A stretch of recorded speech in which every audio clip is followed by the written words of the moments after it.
Ya estamos de regreso. Les voy a platicar que el peso mexicano sigue con su estabilidad, aunque ha habido variaciones. El tipo de cambio con el dólar se ha mantenido por debajo de los 19 pesos. Estados Unidos se enfrenta a varios problemas financieros desde el año pasado. Actualmente se especula muchísimo sobre el techo de deuda de nuestro vecino país y que pudiera ser un factor que provoque la inestabilidad del dólar y consecuentemente la fortaleza del peso mexicano. Y para platicar un poco más sobre este importante tema, nos acompaña Iván Monsalvo. Nuestro invitado es economista matemático, cuenta con un posgrado a nivel de desarrollo económico y social, ha sido profesor de teoría monetaria y macroeconomía en la Facultad de Economía de la UNAM. Actualmente colabora para un equipo de economistas liderado por uno de los economistas más influyentes de México, según la revista Forbes, además de que ha colaborado para varios medios de comunicación. ¿Qué tal, Iván? Muy buenos días, gracias por acompañarnos. Un gusto estar contigo y con el auditorio. Gracias, Iván. Platícanos, por favor, en tu concepto, ¿cuáles son las razones que justifican la estabilidad del peso mexicano en lo que va prácticamente del 2023? Claro que sí. Pues mira, déjame hacer una pequeña puntualización. No se trata de una estabilidad. Ok. Si habláramos de estabilidad, estaríamos hablando de un nivel fijo del tipo de cambio. Una estabilidad sería, por ejemplo, que el tipo de cambio se mantuviera en 19 pesos hoy y mañana y pasado mañana y los próximos 5 días. Okay. Eso sería que el tipo de cambio se mantuviera estable o con variaciones mínimas alrededor de ese nivel. No es lo que está pasando. Lo que estamos observando es una apreciación muy significativa del tipo de cambio. Que esto significa que el tipo de cambio pues está en niveles menores de los que estaba anteriormente. Eso es lo que estamos observando, no una estabilidad, más bien una apreciación. En lo que va de 2023, el tipo de cambio se ha apreciado 6.4%. Esto en 6 meses se ha apreciado más de lo que se apreció en todo 2022, recordando que se apreció 5.9%. Y mira, necesitamos tener dos consideraciones para entender el fenómeno del tipo de cambio. En primer lugar, el tipo de cambio opera en un régimen de libre flotación desde 1994. Sí. Esto quiere decir que el tipo de cambio cotiza en función de las condiciones de oferta y demanda de la moneda, y no hay factores que intervengan, por ejemplo, el Banco Central o el gobierno en la determinación del tipo de cambio. Entonces, lo que estamos viendo es estrictamente las leyes de oferta y demanda. Para este caso, pues, cuánto se oferta y cuánto se demanda de dólares. Y el resultado, pues, es el nivel del tipo de cambio, pues, es lo que es ese reflejo de la interacción entre la oferta y la demanda. Por otro lado, también hay que considerar que el peso mexicano es la moneda más líquida, una de las monedas más líquidas y más operadas a nivel mundial. Naturalmente, pues, está en la moneda más importante es el dólar a nivel mundial. Le siguen algunas otras monedas importantes como el euro, el yen, pero de las monedas emergentes, el tipo de cambio, el peso mexicano es una de las monedas más operadas y más líquidas de todo el mundo, y eso pues la convierte en un tipo, digamos, de termómetro de lo que pasa tanto a nivel internacional como a nivel local. Por ejemplo, el tipo de cambio reflejó cuando inició la guerra en Ucrania, por ejemplo. Todo el tema de la pandemia, el tema de las nuevas olas, también se vieron reflejadas en el tipo de cambio.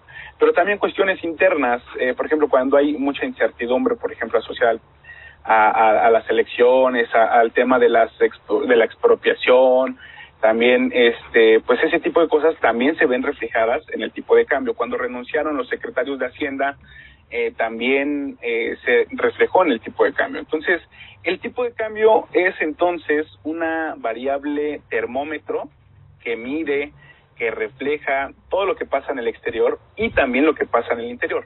Entonces, esas son algunas consideraciones que debemos saber antes de entender el tipo de cambio. Ahora bien, sobre las razones, la cotización siempre es un fenómeno multicausal, ¿no? O sea, refleja naturalmente, pues, el estado de la balanza de pagos, la balanza petrolera, el envío de remesas, la inversión extranjera directa, la debilidad generalizada del dólar, porque cabe mencionar que el peso mexicano no ha sido la única moneda emergente que se ha apreciado a lo largo de 2023, sino la acompaña también como el real brasileño, el rand sudafricano, el won surcoreano. Entonces, sí es la moneda que más se ha apreciado, pero no la única. Uh-huh. Entonces, pues hay muchas causas que explican este desempeño. Pero, en particular, en los últimos meses, lo que ha explicado la apreciación significativa del tipo de cambio es el diferencial de las tasas de interés entre México y Estados Unidos, y México y otras economías similares. ¿Qué quiere decir esto? Bueno, pues, como sabes, a raíz de la pandemia, los bancos centrales intervinieron en la economía para pues estimular la economía, el consumo, a facilitar el acceso al crédito, y con ello pues la gente podría comprar. ¿Y cómo lo hicieron? Pues bajando la tasa de interés, haciendo accesible el crédito, inyectando más dinero a la economía, y eso provocó pues mucha inflación, que es la inflación que estamos viendo hoy día. ¿Y cómo se combate? Pues es el proceso contrario, suben las tasas de interés.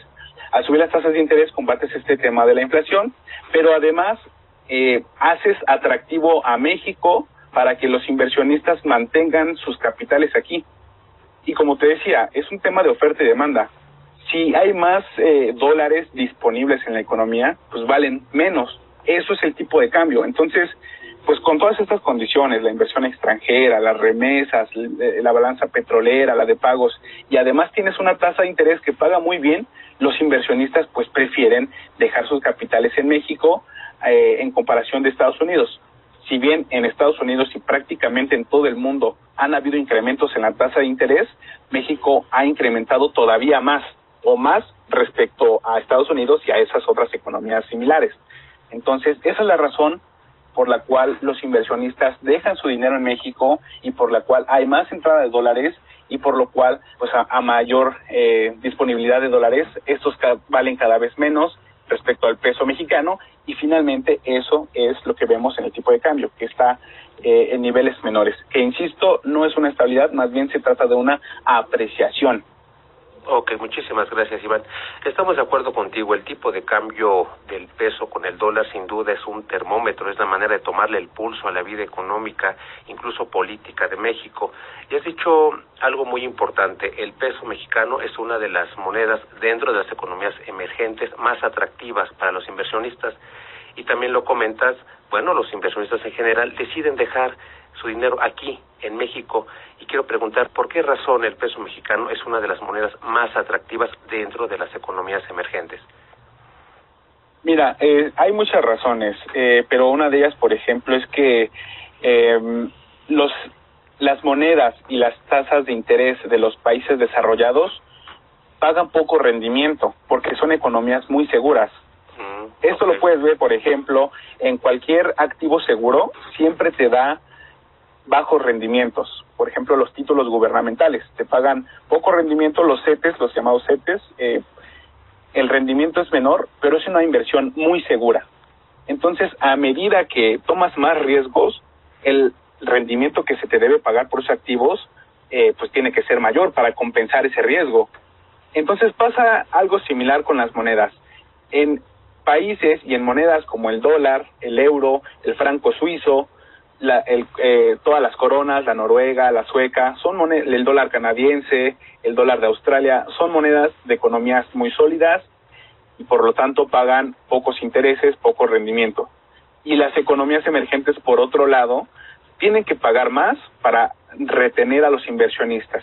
Entonces, en ese sentido, las monedas emergentes y países emergentes hacen un mayor esfuerzo por retener a los capitales. Ese es el caso del tipo de cambio.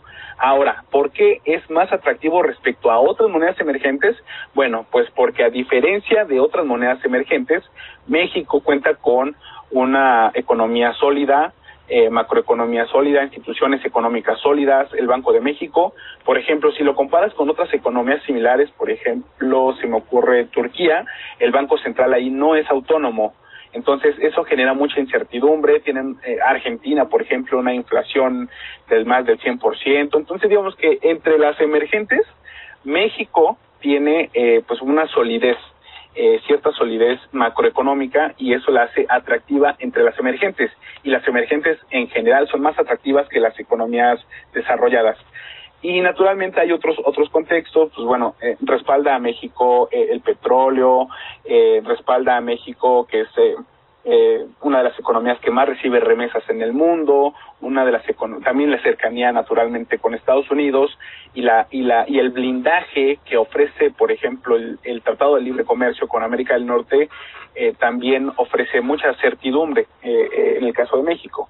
Entonces digo, México no está exento de episodios de volatilidad, de incertidumbre, pero entre las emergentes es una de las que mejor ofrece rendimiento y poco riesgo si lo comparas con otros países emergentes. Entonces, esa es la razón por la cual pues México es un país atractivo para tener inversiones. Claro, Iván, muchísimas gracias. Y por cierto, dinos ¿quién gana, quién pierde con ya no la estabilidad, con esta apreciación que ha presentado nuestra moneda hasta estos momentos? Mira, los claros perdedores son naturalmente los que compraron tipo de cambio en 20 pesos, en 19, y ahorita está en 17.60. Si tú vendes, compraste en 20 y lo vendes en 19 o en 17, pues naturalmente tienes una minusvalía. Claro. Ese es el principal perdedor. Pero también, por ejemplo, los paisanos en Estados Unidos que mandan remesas, pues bueno, con la misma cantidad de remesas que siempre han enviado, los paisanos aquí que reciben el dinero, pues reciben menos pesos. Entonces, pues de alguna manera ellos también pierden con un tipo de cambio bajo. De hecho, lo podemos ver, es un efecto muy interesante. Cuando el tipo de cambio está muy alto, el envío de remesas se acelera, porque los paisanos aprovechan los niveles altos para enviar y que la gente aquí en México reciba más pesos por los dólares que envían. Muy interesante. Y por otro lado, los que ganan con esto, pues naturalmente somos los consumidores. Los consumidores porque, como sabes, gran parte de lo que se consume aquí en México es de origen de importación. Y por lo tanto, pues con un peso fuerte podemos comprar más cantidad de productos en el extranjero. Y no solo con los productos de consumo final. Muchas cosas de las que se producen aquí en México requieren insumos traídos del exterior. Entonces, todas las compras al exterior nos favorece teniendo un tipo de cambio así de fortalecido, porque pues podemos comprar más allá. Nuestra moneda tiene un mayor poder adquisitivo en el exterior. Entonces, pues los consumidores, tanto los consumidores finales como los consumidores intermedios, que son los productores. Y por otro lado también, en un contexto de inflación, que seguramente habrá oportunidad para platicar específicamente el tema de inflación, también es los choques externos de la inflación, es decir, este canal de transmisión que es el tipo de cambio, lo que le llaman la inflación importada, pues bueno, también se disminuye este riesgo con un tipo de cambio fortalecido. Entonces, pues digo, podemos ponerlo en esos términos. Claro, Iván, muy interesante el señalamiento que nos haces.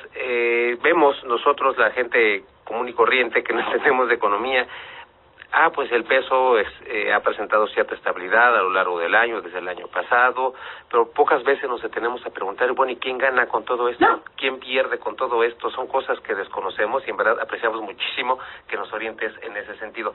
Te paso a Diego, que te va a hacer una pregunta. ¿Qué tal, claro. Iván? Mucho gusto. Hola, Diego, mucho gusto.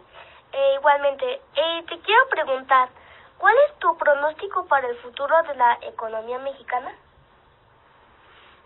Bueno, pues muchas gracias por la pregunta, Diego. Es un gusto conocerte. Mira, nosotros en IGNIS tenemos una perspectiva positiva de la economía mexicana. Creemos que hay algunos factores que van a seguir favoreciendo a la economía de México en el corto plazo. En primer lugar, pues mira, estamos blindados por el tema del TEMEC, como ya lo mencionaba, pero también el nearshoring, la reacomodación de los procesos industriales, han estado favoreciendo mucho a la economía mexicana y lo va a seguir haciendo durante los próximos años, aunque pues bueno, es importante señalar que a pesar de este tipo de factores positivos, la economía mexicana no va a ser inmune a la desaceleración económica global. Lo estamos viendo con Estados Unidos, y si le pasa a Estados Unidos, nosotros vamos a venderle cada vez menos, nos van a comprar menos a Estados Unidos si Estados Unidos crece menos. Entonces, no somos inmunes a la desaceleración económica global.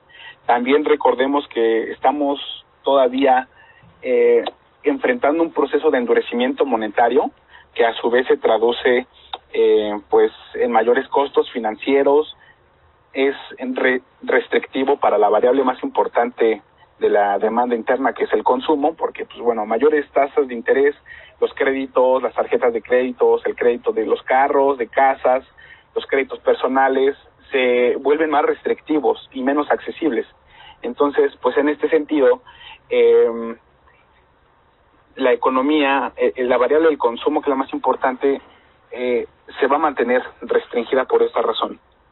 También, si bien esperamos que la inflación siga desacelerándose, va a permanecer elevada durante al menos la primera mitad de 2024, y esto va a seguir mermando el poder adquisitivo de los hogares, la capacidad de compra de las familias.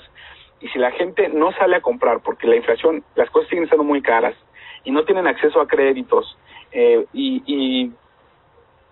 se empiezan a desacelerar otras variables relacionadas al consumo, como el desempleo, la confianza del consumidor, los salarios, eso a su vez va a ralentizar la economía en general. Y por último, temas que generen incertidumbre, por ejemplo, el tema de la expropiación llamó mucho la atención. Este tipo de cosas lo único que hacen es desalentar la inversión. Y la inversión, básicamente es la gasolina con la que se mueve el motor económico de México. Sin inversión no hay creación de empleo, sin empleo la gente no tiene dinero, y así es como la economía se va a ir desacelerando. Entonces, en el balance, para lo que resta del año, creemos que la economía va a seguir creciendo, pero lo va a hacer a un menor ritmo. Y esta fortaleza que vimos en el primer trimestre de 2023 se va a ir disipando poco a poco a medida que se materialicen estos riesgos. Claro, Iván, nos comentabas hace un momento que según tu pronóstico la inflación puede mantenerse elevada hasta la primera mitad del 2024. Comentabas también que es difícil que la gente salga a comprar si la inflación persiste, si las cosas son caras, si no hay acceso a créditos. ¿Nos puedes decir cómo estimular la economía en estos aspectos particulares? Es decir, cómo hacer que la gente salga a comprar, cómo estimular el consumo sin agravar el problema de la inflación. Mira, pensemos en términos de ciclo económico. Uh-huh. Independientemente de los esfuerzos que se hagan, estamos entrando en un ciclo de desaceleración económica. Entonces, lo mejor que puede pasar es que atravesemos por este periodo del ciclo económico por el cual vamos a atravesar necesariamente lo más pronto posible. Entonces, no es probable que las tasas de interés bajen para hacer los créditos accesibles, por lo menos no en el corto plazo, ya que la inflación sigue estando muy elevada, y tampoco es probable que la inflación baje, por lo menos de aquí, insisto, hasta el primer trimestre de 2024, que es cuando podría regresar a la meta del Banco de México, que es 3% más menos 1%. Entonces, hoy por hoy es poco probable que evitemos esta desaceleración económica, y sobre todo porque toda la economía se dirige hacia esa fase del ciclo económico. O sea, China, Estados Unidos, Europa, de hecho Europa está cerca de una recesión, Estados Unidos probablemente entra en recesión a final de 2023, moderada y poco duradera, pero va a entrar en recesión. Entonces va a ser difícil que nosotros hagamos lo que hagamos, evitemos ese periodo del ciclo económico. Entonces, lo mejor que puede pasarnos es que pasemos por ella de forma rápida y cuanto antes. Entonces, esa es la respuesta. Claro, Iván. Y en tu concepto, ¿crees que México, por medio de la diversificación de inversiones y demás, somos muy dependientes de Estados Unidos y la mayoría de los inversores extranjeros lo saben? ¿Crees que si nos hacemos socios o bien hacemos más sólidas nuestras relaciones comerciales con otros continentes, por ejemplo con la región euroasiática, podemos evitar este ciclo económico, o de plano tenemos que atravesar por él necesariamente? Mira, aunque fortalezcamos nuestras relaciones comerciales, esas negociaciones toman mucho tiempo. Okay. Entonces, y el ciclo de desaceleración lo tenemos en la puerta de la esquina. De hecho, el viernes conocimos el dato final del PIB, es el primer trimestre del año, se corrigió a la baja. O sea, la desaceleración ya la tenemos a la puerta de la esquina. Y una negociación para ampliar nuestras negociaciones con China, con los países asiáticos, tomaría mucho tiempo. Entonces, pues ciertamente, y además, por otro lado, no es en lo absoluto algo negativo tener amplias relaciones con Estados Unidos, al contrario. Como te comenté, entre los factores positivos y que blindan a nuestra economía están, por un lado, pues el tema del nearshoring.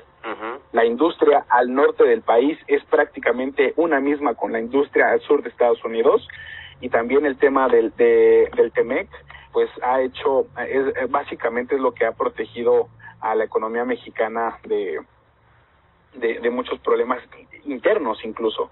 Entonces, para nada es una mala noticia que nuestra economía esté fuertemente integrada con la de Estados Unidos, al contrario. Y digamos, pues sería incluso una necedad querer fortalecer nuestras relaciones comerciales con países lejanos, cuando tenemos aquí a la economía más grande del mundo y estamos prácticamente pegados a ellos. Entonces, realmente no es una solución viable. Respondiendo a la pregunta de si eso nos va a ayudar, y sobre todo porque China es una de las economías que más se va a desacelerar este año. Entonces, ¿de qué chiste tiene que nos vayamos a asociar con los países que también se están desacelerando? Entonces, más bien no es una opción, por lo menos no en el corto plazo, y por lo menos no para evitar los problemas económicos que tendremos ahorita, que ya los tenemos a la vuelta de la esquina. Claro, Iván, entendemos. Muchísimas gracias por tu colaboración, y como lo comentabas, a ver si en una próxima emisión platicamos de manera muy concreta de la inflación de México y el mundo, ¿te parece? Me parece perfecto, estamos listos para